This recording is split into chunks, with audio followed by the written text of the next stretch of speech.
Alright, so get ready to hear a shocking and appalling statistic. We live in a wheat-bellied world. Currently, the average adult eating a typical modern Western diet in countries such as the US, Canada, Australia, consumes approximately 67% of their total caloric intake from only 3 foods. Those 3 foods are corn, soy, and wheat. And their derivatives such as corn syrup, corn oil, soybean oil, wheat flour, etc. So 67% of your total daily calories comes from corn, soy, and wheat. So what would be considered a reasonably healthy amount of corn, soy, and wheat in the human diet?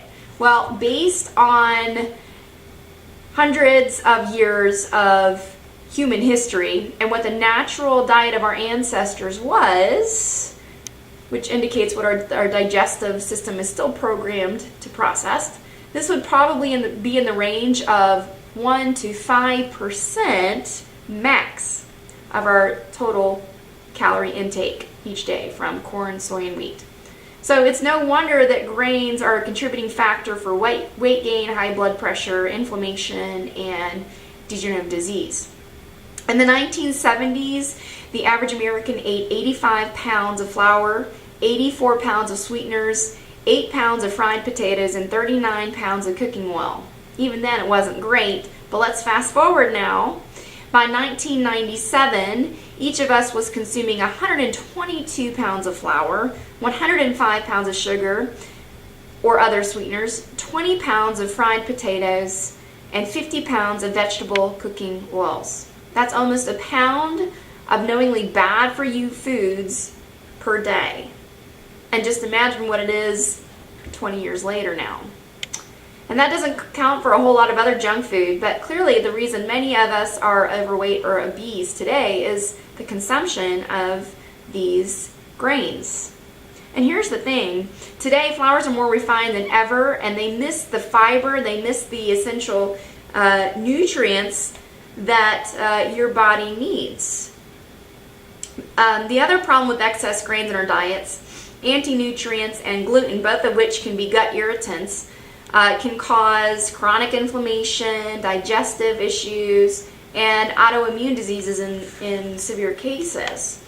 So eating a high-starch, grain-based diet can make you fatigued. It can make you malnourished, constipated, jumpy, irritable, depressed, and vulnerable to chronic illness.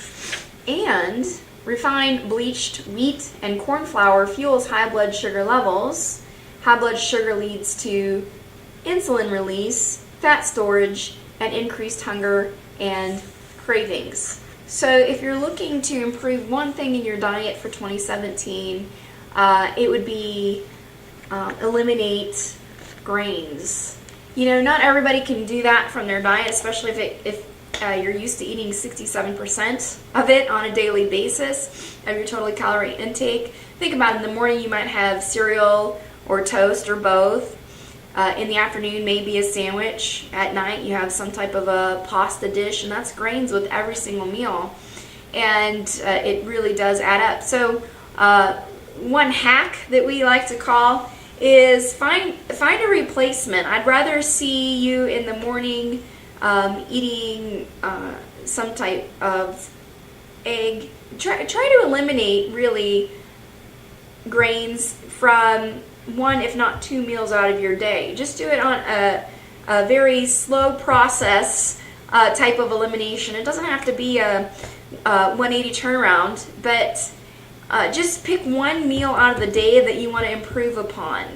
And maybe that's eliminating grains from your breakfast, going to eggs or some type of meat and vegetable or even fruit as opposed to cereal or toast. One pretty good alternative, if you really have to have your toast, is go to the Ezekiel bread. You can usually find it in the freezer section at the grocery store.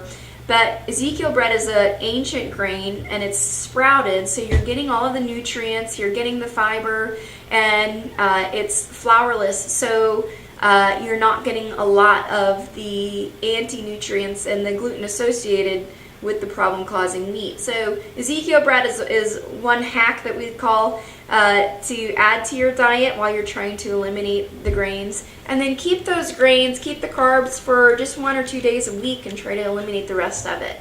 So this is one tip of many to come through the beginning of 2017 as you're trying to improve and work on a better year.